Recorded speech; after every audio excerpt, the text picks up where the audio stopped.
Sup guys, and welcome to the first part of my little mini-series ranking every single one of the bosses in all the Souls games, including Sekiro, Bloodborne, Elden Ring, just the whole clump. I didn't really know what to call this list. I guess it's not Soulsborne anymore, it's more like Soulsborne Ekiro Ring.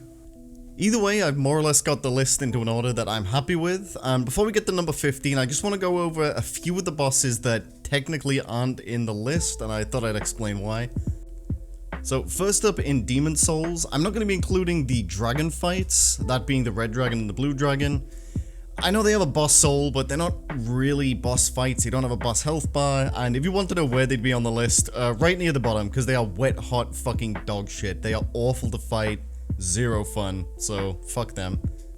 Next up is Bloodborne, and for Bloodborne I'm not going to be including the Chalice Dungeon bosses. It's not a knock against the Chalice Dungeon bosses, I don't hate them or anything, although I mean, fuck me, one of them's just a bore. Watchdog of the Old Lords is pretty fun though, I like him. But there's just too many, they'll clutter up the list, and fuck it, it's my list.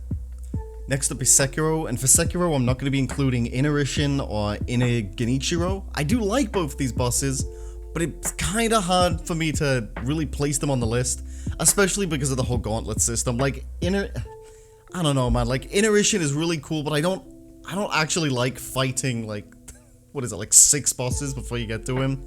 It just eats up all of your healing supplies and kind of makes it difficult to really take in the fight. Either way, they are pretty cool bosses, and, yeah, that's why they're not on the list. Oh, and one more thing that's not on the list, the Great Serpent is not a fucking boss. Like, just straight up, it's not a boss. I don't know why so many people stick him on the boss list. He doesn't have a boss memory, he doesn't have boss music. Well, I guess none of the bosses technically have boss health bars in Sekiro, but you get the point. Snake's not a boss, fuck the snake. If it was on the list, pretty low, because it's not really that fun as a boss.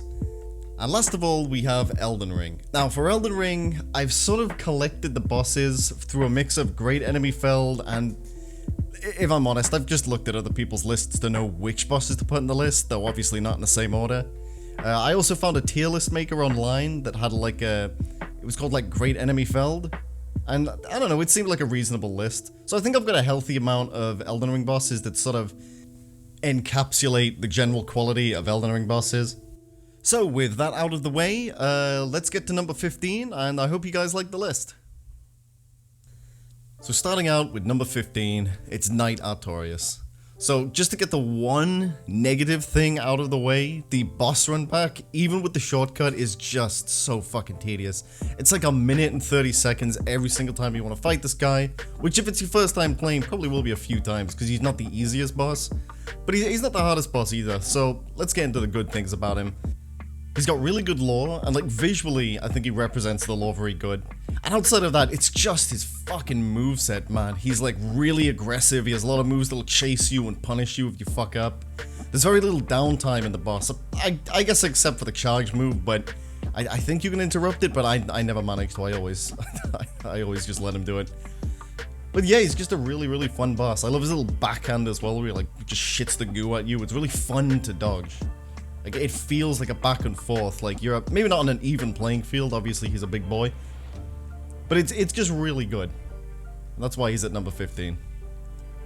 Okay, coming in at number 14, it's the Guardian Ape. He's got the doo-doo fling attack, he's got the fart, like of course this guy goes at number 14. Okay, but all jokes aside, he's just a really fun boss. He's engaging, he makes like really good use of the shinobi prosthetic tools. You can get it with firecrackers, he's susceptible to fire. There's the phase 2, if you can parry his huge slamming strike, then you can stab him with the spear and rip the little centipede out of him. It's just so fun. I also like that there's sort of like 2 ways to engage with this boss. You can either deflect, and you can deflect most of his attacks, like all of his little swipes and that, or you can take advantage of Sekiro's infinite stamina in the massive arena to just constantly kite him all around the arena and bait out attacks for like a hit and run tactic. There's just a lot of ways to fight this boss, and I really like him. Oh, and the phase transition, the phase transition's so fucking good. I'll admit I had it spoiled for me, but I still like watching people fight him for the first time and just seeing the fucking look of fear on their face. This big bastard goes phase 2. Overall, just an amazing boss, and definitely deserves to be at number 14. So, at number 13, it's Darklurker. Absolutely, without a doubt, the best boss in the Dark Souls 2 base game. And like, there's no competition, like, by a country fucking mile. Let's get the one bad thing out the way. Getting to this guy is kind of annoying. And holy shit, the boss run back. Why do I have to refight the Cave of Spooky Ghouls every time I want to fight Darklurker? I want to fight Darklurker. I like fighting him. Why would you put a horrible boss run back on this guy? Stick this, stick that boss run back before like the Covetous Demon or something. You know, something I'm never gonna die to. But I still do die to Darklurker on occasion. I think what Darklurker did really, really well though, is just being such a fun and fair two-target boss. Especially in Dark Souls 2 it stands out, where you've got things like the Belfry Gargoyles, which are hot shit, and you've got, what do you call it, the Ruin Sentinels, which are slightly less hot shit. But these guys are just fucking great. The first phase, you learn all its moves, second phase splits into two, but the way the moves are set up, it's not like they're two super aggressive bosses that just run straight towards you, or two bosses that just spam projectiles. They are very slow, very deliberate, very telegraphed moves. Also, you know what? Visually, I really like this boss as well. I like its design. I love the spell effects, like the little dark orbs it summons when it's using the flame attacks and the dark attacks. It only really has one set of melee attacks, but it only really needs one set of melee attacks, because, like I said, they don't just rush you down. They will constantly use spells. And overall, it's just a really, really fun boss, and it's kind of a shame that they had to hide it behind the Pilgrims of the Dark. I mean, they could have just made this thing the final boss. It would have been a lot better than what we got. Or anything, just dump it anywhere. It would have been better than whatever they replaced it with. Either way, yeah, that's Darklurker, and that's number 13. So moving on to number 12, it's Sister Freak and Father Anal. A really well-designed, well-polished fight. I love the second phase. I think it's a great two-target boss. And Black Flame Friede is just, like, near perfect. She's so fucking fun. There is one point of criticism that holds the boss back from, being even higher. And that's just that I like the three phases. I like that the first phase is kind of a warm-up. However, it does drain a lot of your healing supplies. And, I mean, in the second phase, they can heal, so if you get unlucky with that and she manages to pull off a heal, it drags on even further, and you just end up with barely any healing supplies for the last phase. But like I said, I do really like the second phase, and the third phase is, it's just near perfect. It's probably one of the best fights in Dark Souls 3, except for 1, which I guess eventually we'll find out. But it's just really good. I don't know what to say about her other than she's really good.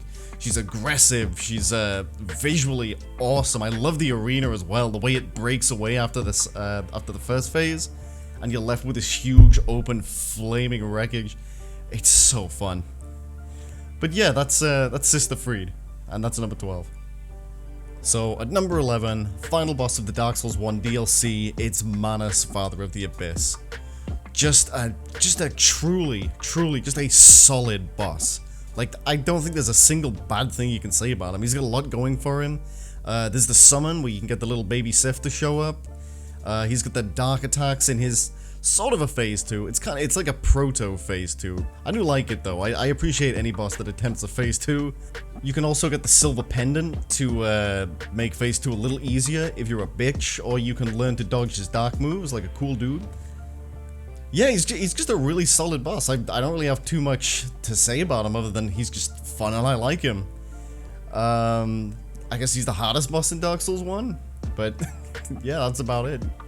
I guess one thing I could add is that because of his big wiggly arm, he can sort of hit you from almost any distance, and I really do like that. You're never in a position where you can just run away from him and heal. You have to pay attention to what he's doing. But yeah, that's number 11. At number 10, it's Soul of Cinder. I think Soul of Cinder was probably the perfect way to end off the Dark Souls series, being that Dark Souls 3 was the last one. In his first phase, he's got like just such a ridiculous moveset. There's so much that he can do. I love the different like little transitions between them. The way you can go from the long sword to the spear to the curved sword. Uses spells, pyromancies, it's just fucking brilliant. And then the phase transition. Oh my god, the wombo combo. I feel like I'm just fanboying describing him, but he really is really good. His second phase essentially being like, just like the real Gwyn. Like, fuck Gwyn from Dark Souls 1, no offense. This is the real Gwyn. He has all of Gwyn's moves. He has thunder, you can't parry him. He's just really, really good, and a great way to end up the series.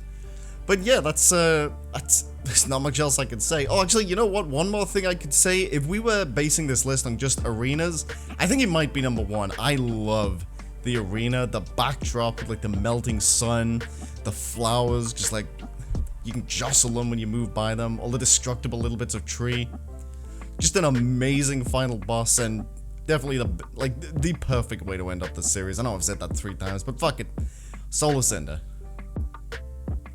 So next up at number 9, it's the Master of Menstruation, Mohg.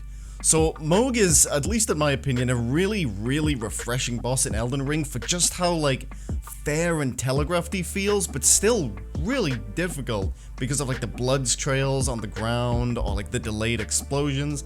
I know I just said he wasn't delayed, but the explosion isn't delayed, just, you know, that you get the point. Either way, Mohg is really, really fun. His phase 2 is great. It's visually a really fun fight. Like the blue background and the huge red temple. Like he's fun to look at and he's fun to fight. I will say one negative, and it is a negative. I don't know how other people feel about this. I think the phase transition is just fucking stupid. I would have preferred if it wasn't there.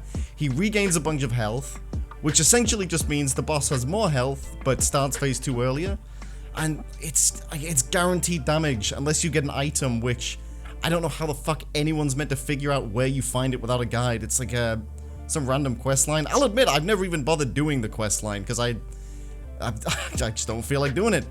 But I really do feel like fighting Mohg, and even though he does drain 3 Estus from you halfway through the fight, it's still really fun, and yeah, I think he deserves to be at number 9. I think he's a great boss. So yeah, that's Mohg. So at number 8, it's Dragon Lord Placidusax. I'm really glad in Elden Ring we got just a genuinely brilliant dragon fight. Like, probably one of the best in the series. Not the best, I mean, there's still a few to go, but you know, you'll see. But yeah, Dragon Lord Placidusax, massive health bar. It really stretches out to be this like, just fucking massive epic fight. He's got a lot of varied attacks. The teleporting in phase 2 is really, it's fun to dodge. It's really interesting as well because he's such a big boss, but he's not just a big target that sits there and like just swings at you every now and then. It's very engaging. I really like it. The lightning, the arena, the entrance to the fight is something else I really enjoy. The way the whole arena sort of goes back in time and you're transported to a world where you can fight the dragon again. It's sick. And you just float in there like a bigger, kind of looks like a big dried dog turd, but that's not the point. That's not the point. And despite being such a big boss, he's not something that you can just get underneath, and you can't hide behind his leg either, or he'll lean his heads around and try and shoot flames at you. Really is just a wonderful boss and well deserving of number 8. But he's not quite the best dragon boss in the series, and let's move on to number 7. At number 7, from Dark Souls 3, it's Darkeater Midir. I want to say that I had a difficult time deciding between Dragon Lord Placidusax and Darkeater Midir, but no, it was just always going to be Midir in the highest spot. I just fucking love Midir. He's like, without a doubt, the best dragon fight they've ever done. Also a brilliant example of like a target the head boss. I never feel like during Midir that targeting the head is just impossible like some other dragons where they never put their head on the ground. Or like he just runs away too much. You usually do have a chance to hit him. He has a huge, varied moveset. He kind of has a phase 2, and I think that's the only thing that holds him back from being even higher, that I feel like his phase 2 is a little underdeveloped. He only gains a few more attacks. That said, like, he has enough moves that it doesn't really affect the boss too much. He also pioneered that, like, flying in the air and shooting the fire sideways, where you have to dodge by running into him. I just love the way this boss works. Not to mention just the atmosphere in this fight, dropping down to this huge chasm. You've got this wide open arena. It's really fitting with just how unbelievably fucking aggressive this boss looks. He comes flying at you with so many attacks. The big charge where he's got like fire in his mouth and he's slashing towards you. It's so it's just such a cool boss. So at number 6, it's the Demon in Pain, Demon from Below, and the Demon Prince. The first boss in the Dark Souls 3 DLC, and a huge step up in difficulty as well from the base game.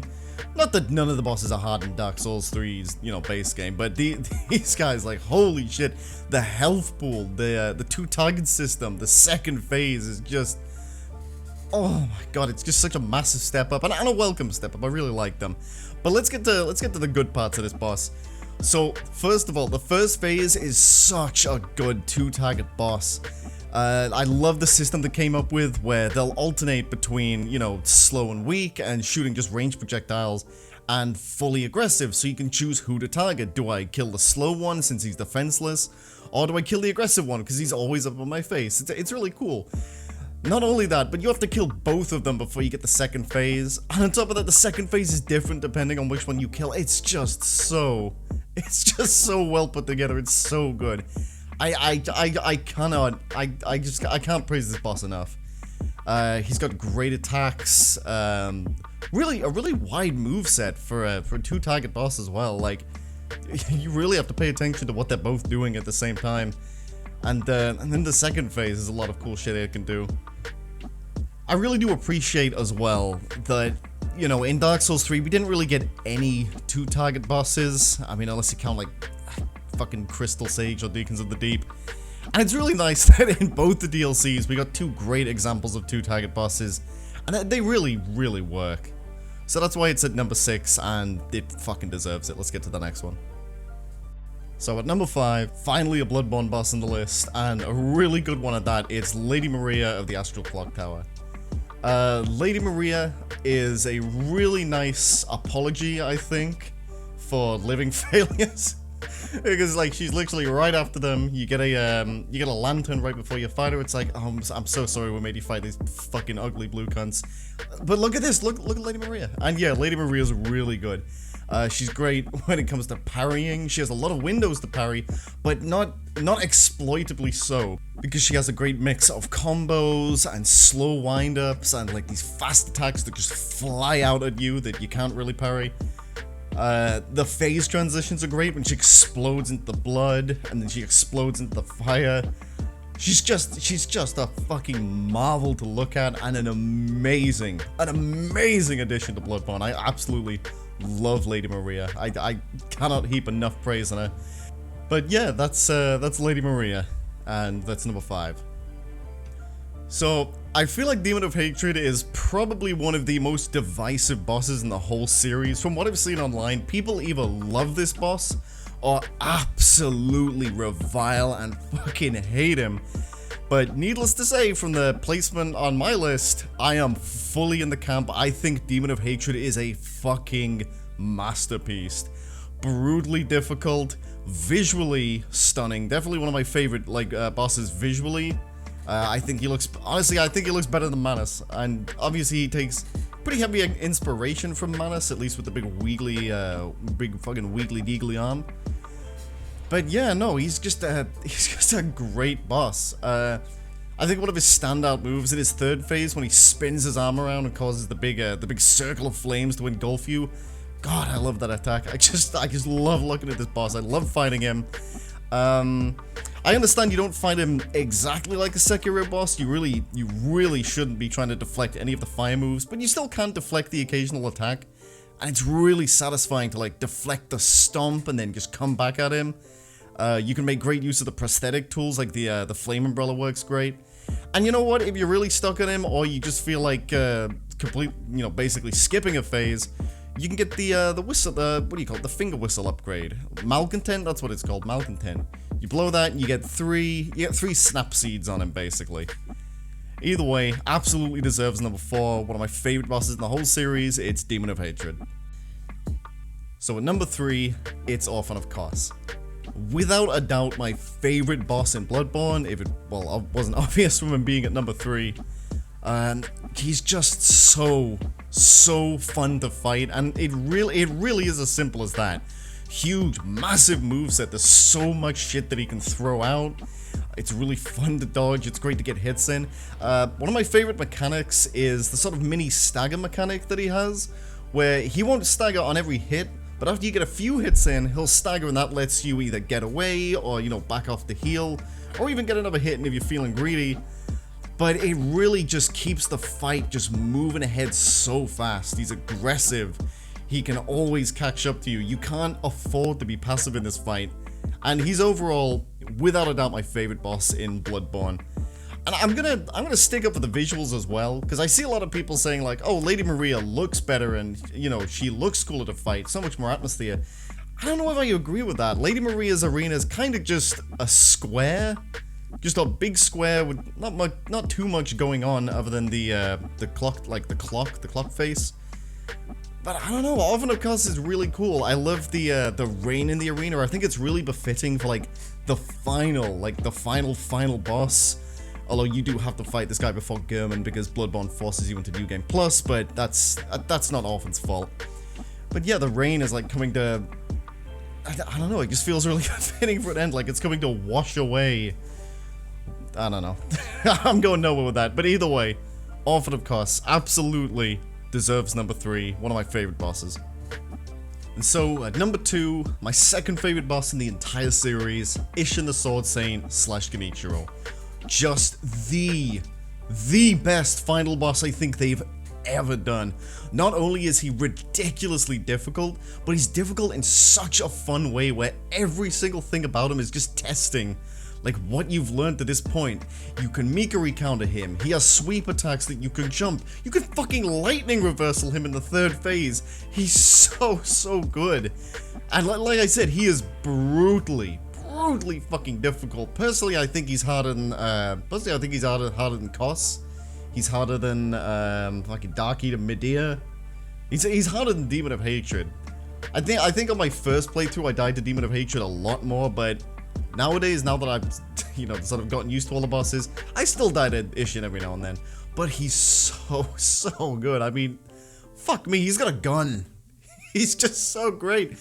The atmosphere is insane as well. All the lightning coming down in the 3rd phase, and I think they got the difficulty perfect, because the 1st phase is difficult, the 2nd phase is really difficult, and then the 3rd phase tones it down a little bit but ups the spectacle, so you can really feel it when you win. Absolutely love this boss. There is, however, one fault with the boss which honestly holds him back from number 1. It's probably the only reason he isn't number 1, otherwise he'd probably swap positions with 1st place. But that's that you have to fight Genichiro every single time you fight him. And yes, I'm counting Genichiro as part of the fight. The only way you can fight Sword Saint Isshin is by fighting Genichiro as well. There's no way to just fight Isshin, so they're part of the same fight. And just for future reference, this is how I'm gonna handle any boss that has like a different name and a health bar. So for example, Lady Emma and Isshin Ashina, that is one boss because you have to fight them both together. But Throne Watcher and Defender and Nashandra are 2 different bosses because once you kill the Thronies, they're dead forever and you can just fight Nashandra separately. With that out of the way, let's get to number 1.